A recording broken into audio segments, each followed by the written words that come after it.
के बारे में कुछ बताऊ तू ना। ए भौजी, अपने बलमुआ के बारे में का हम तुम्हें बताई, लेकिन ला जब पूछत हो तो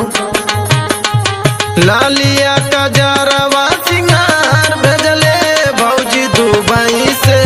भौजी दुबई से लहंगा भता